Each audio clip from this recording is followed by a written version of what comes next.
My name is Raquel Russell, and I am the Vice President for Government Relations and Public Affairs at Zillow Group. And I am joined by two of Washington State's best policy staffers. I was in public service for quite some time, so I'm excited to be on the stage today with Beth and Stephen. I'll let you guys introduce yourselves real quick. Hi, my name is Beth Osborne, and I'm Senator Patty Murray's Deputy State Director, not to be confused with the HR Director, Patty Murray from Intel, who we saw today. But I help to lead her statewide outreach efforts. And I'm Stephen Wee. I'm Governor Inslee's outreach representative in all affairs relating to diversity, equity, and inclusion. I've been doing this for about 5 years or so. My role is more so eyes and ears on the ground, making sure I kind of get a few idea of what's going on around the diversity, equity, and inclusion community within Washington State. Great. So I thought we'd start off. Obviously, we're here to talk about diversity, inclusion, and equity. And a lot of those terms are terms that obviously we use a lot, especially in the work that we do. And I thought it'd be interesting to start off because, diversity is pretty clear, but equity is a little bit more different. So is inclusion. Talk to me a little bit about what equity and inclusion mean to you. So to me, and I think this would go for Senator Murray as well, equity and inclusion means that everybody has access to all sorts of opportunities and fields, regardless of their gender, race, ethnicity, age, veteran status, disability status, sexual orientation. That we are seeing everyone have opportunities that wants those, and we see in all positions no more silos, but great folks that can fill all kinds of things with lots of just doors open to them.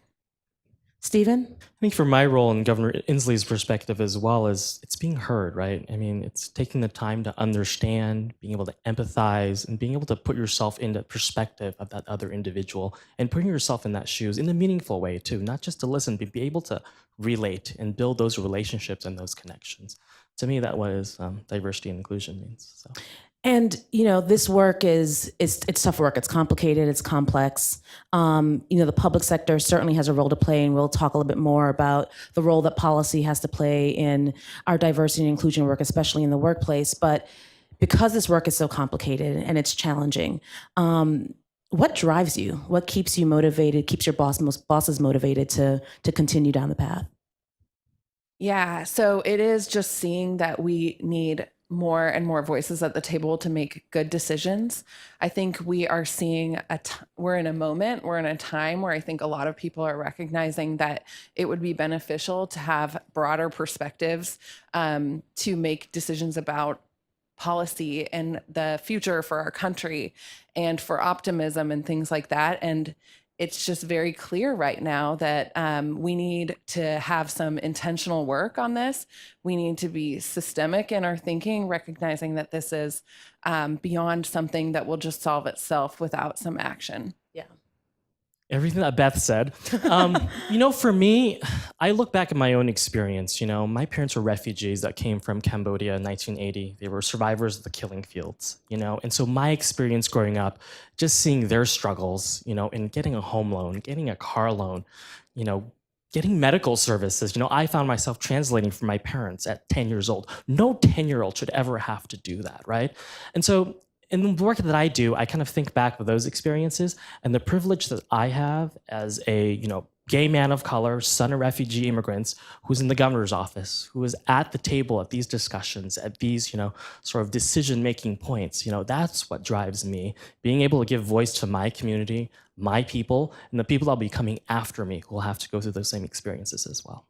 And I think you both raise a really good point with regards to not just what drives you from a macro policy perspective, but making sure that there's diverse voices at the policy table and that we have diverse representation at the table. And I think back to Senator Murray and what first got her into elected office and into politics in the first place. She was one of the first women who really rose to that kind of leadership and was just a mom who was trying to make a difference, right? So I think that kind of perspective and different perspectives is really important, not just in the workplace, but also in those who are actually making and creating policy. Senator Murray likes to say, if you're not at the table, you're on the menu. Yeah, that's a very DC thing to say. I can attest to that, yeah. And it's true. What are some of the things that your bosses, both of you, Stephen and Beth, that you and your bosses are currently working on in this space that you're really excited about? Yeah, so this is one of the greatest opportunities to work for Senator Murray, is to be involved in a lot of the removal of barriers to access and opportunity at tons of different levels. And just for a little bit of background, she is the ranking member of the Health, Education, Labor, and Policy and Pensions Committee in the U.S. Senate, and she's also a member of the Senate leadership. She's the highest-ranking woman in Senate leadership, and she is just really amazing to watch. And all these issues are exactly what brought her into politics in the first place. So she's really focused on, first and foremost, our kids, giving them the access and opportunity, making sure that all kids have the opportunity to have high quality education, and not just starting in the traditional way where we might think of in K through 12, but really from birth to 3, pre-K, throughout ESSA, which is the federal law that funds underserved schools, and more. But really working on accountability measures for underserved youth and making sure that we're giving them what they deserve. But then also in higher education, working on programs in women in STEM and higher education like CTE, technical skills, and then keeping people in the workplace with policies. She is the champion of the federal proposal around gender equity, so equal pay for equal work. She's also a federal champion of paid sick leave, family leave for men and women to take care of either parents or to take time for maternity and paternity. And she's also working on financial literacy, because as all these things compound for underserved communities, if you can only get a part-time job or you're working hourly work in your senior years, that really adds up, and that is where you really see wealth inequality. And for women, they're 85% more likely to be impoverished in their older years. So, and it's just a compilation of all the things that women and women of color face over their lifetimes. And Stephen, what at the state level are you excited about? At the moment, the Governor Inslee has tasked myself and our policy counterparts to really look at how we can build a better sort of statewide enterprise overview of how we look at diversity, equity, and inclusion. I think we're very lucky to live in this region where we have a robust RSJI initiative in the city of Seattle and King County. However, at the state level, we don't really have that. I think we're quite siloed. A lot of our agencies and departments are working on their own sort of things, based off their own programming and whatnot. There's an opportunity for us to kind of bring that all together, take a statewide inventory, but also build perhaps a department within the state that focuses primarily on diversity, equity, and inclusion when it comes to both hiring as well as the customers that we serve and the policies that we develop.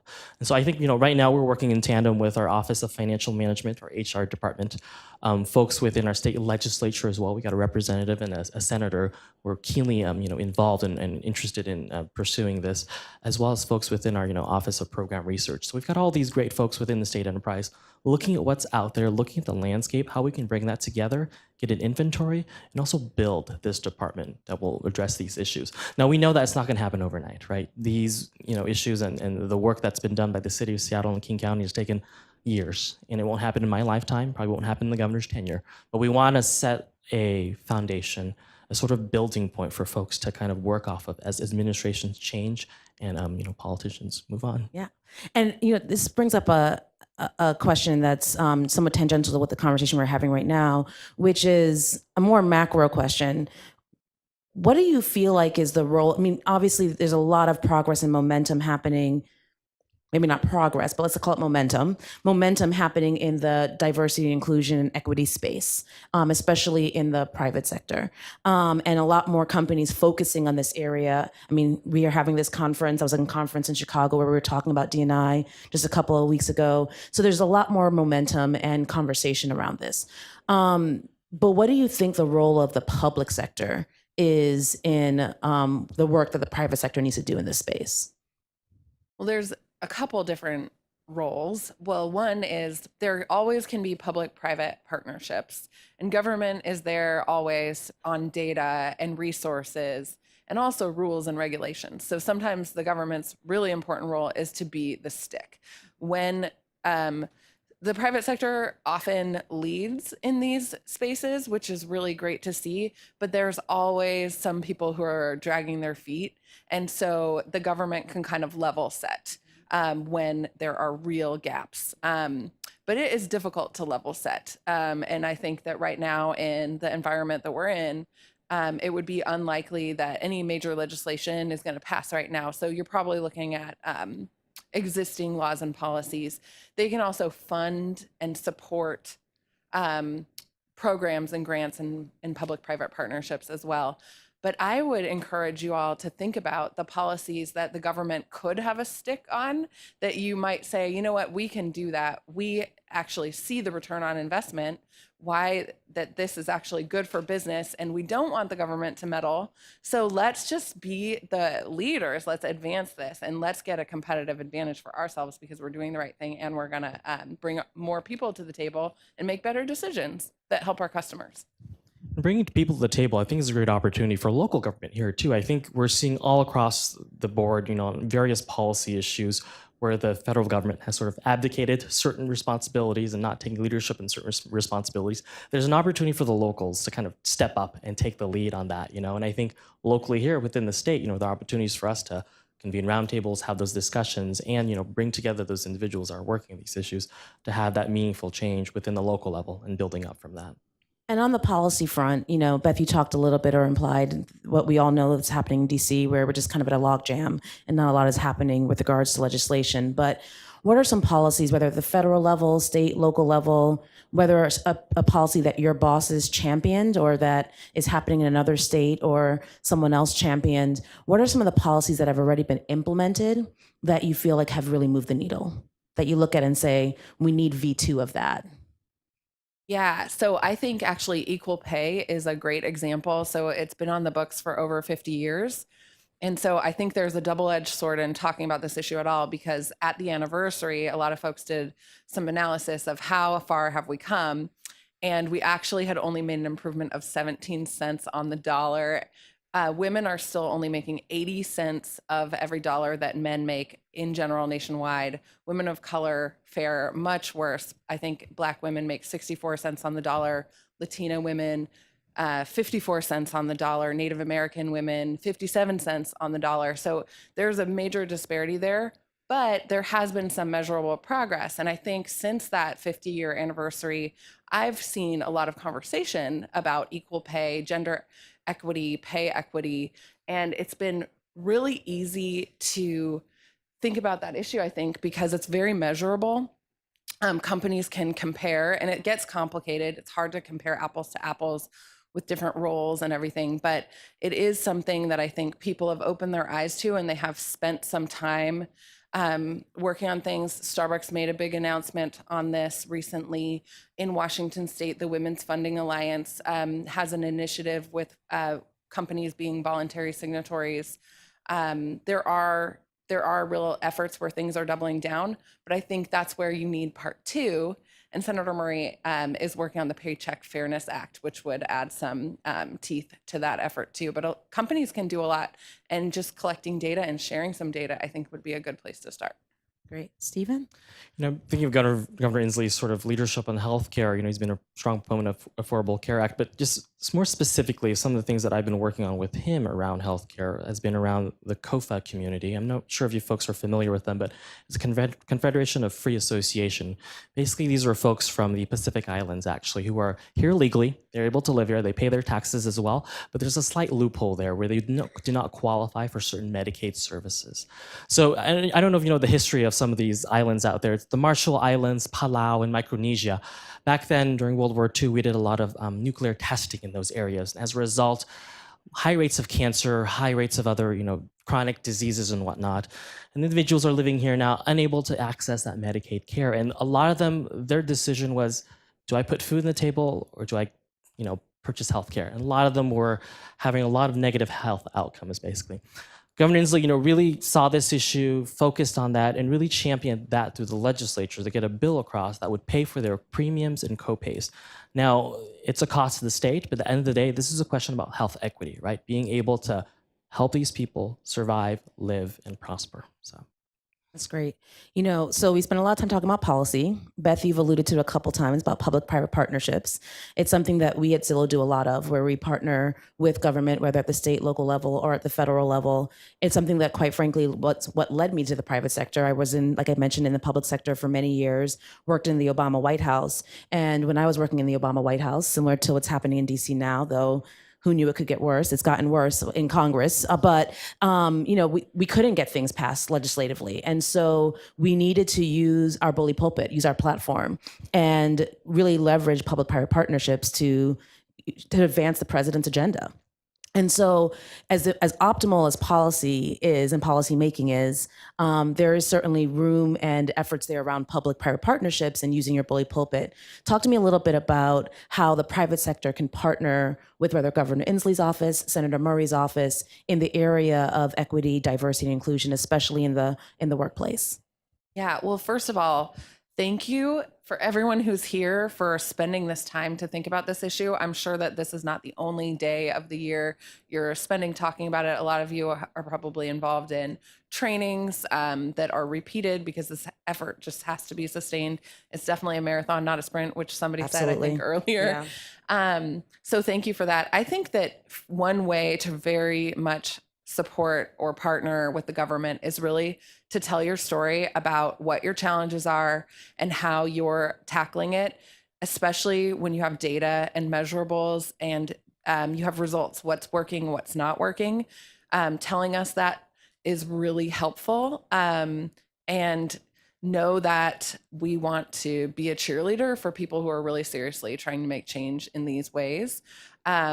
Share with us also areas that there is a public responsibility. Maybe it's in education, maybe it is in transportation. Maybe people that you want to employ have to travel much too far and don't have a public transit option. Talk to us about those issues where there's an intersection, kind of what Stephen mentioned with healthcare. That's an intersection to where the government plays a major role and it has an impact on your employees. So just keep a conversation going, see us as a partner. And this is the carrots, y'all, not the sticks. Yeah, exactly.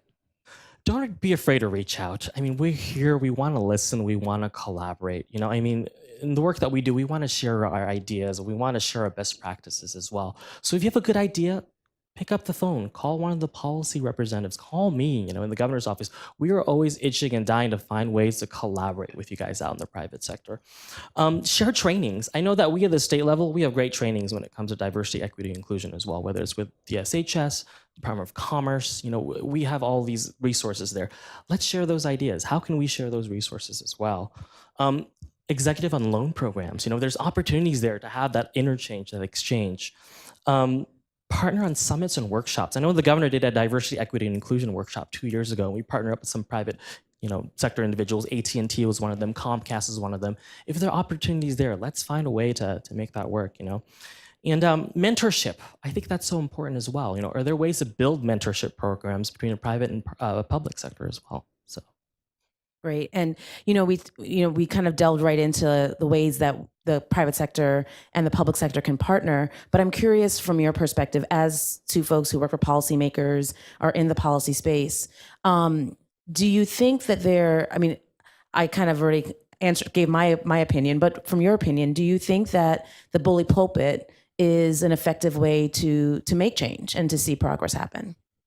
Yes, I think it's a good way to start a conversation. I know with Governor Inslee, he's been very vocal about the immigrant refugee community, about the refugee ban coming on the federal level, about the attacks on women's rights to healthcare.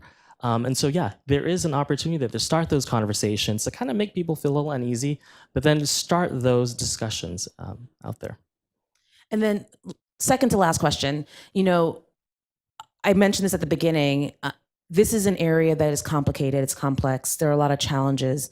From your seats, your perch, where are the challenges in really, moving the needle when it comes to equity in the workplace? I think that when we talk about it, it is one of the challenges is that you need to maybe have more language around return on investment in terms of getting the leaders that are really the decision makers really invested. So I would say that's one challenge. I also think that culture change is really hard. We are this is an issue. This is a real issue. It is hard, and it takes a lot of work. And I kind of feel like it's an issue where once you see it, it can't be unseen. But there are still a lot of people that haven't seen it, and they don't know they haven't seen it. It's not something they're not trying to be an idiot or a jerk or something like that, but they just don't know what they don't know still. So there's just a lot of work. Absolutely. Stephen? Yeah, and the culture change and not knowing what they don't know actually is really prevalent in Olympia, I would say. I think folks are so accustomed to doing things a certain way, and getting folks to think differently and kind of shifting that paradigm shift within their thinking and their perspectives is pretty difficult. I think people in Olympia have been doing this for a very long time, and that's the way they want to do it, and really getting them outside of that comfort zone has been quite a challenge for me in the work that I do. And also, in Olympia, I mean, as a man of color, there are not a lot of people that look like me in the work that we do down there in the policy making. And so the challenge is, how do we get more people that look like the community that we want to serve down to Olympia, doing that type of work that we're doing every day? And one of the things we come up with, was a telework option. Actually, we have a new space in Pioneer Square where folks can telework, remotely from Seattle and not have to go down to Olympia so often. And that's where we've enticed more people to kind of join state government. Second, pay. State government doesn't pay very well. And so we are trying to reevaluate ways about how we can incentivize folks, to come down there and do the work. I mean, both the things that you just guys said in that last 2 minutes really resonated with me. Beth, I think one of the things that you were really touching on is that equity in the workplace is so interconnected to everything else. It's connected to the income inequality that we're seeing in the country. It's certainly interconnected to the wealth gap that we're seeing in the country when it comes to race. And we just talked a lot about public-private partnerships, the bully pulpit that the government has and the policymakers have.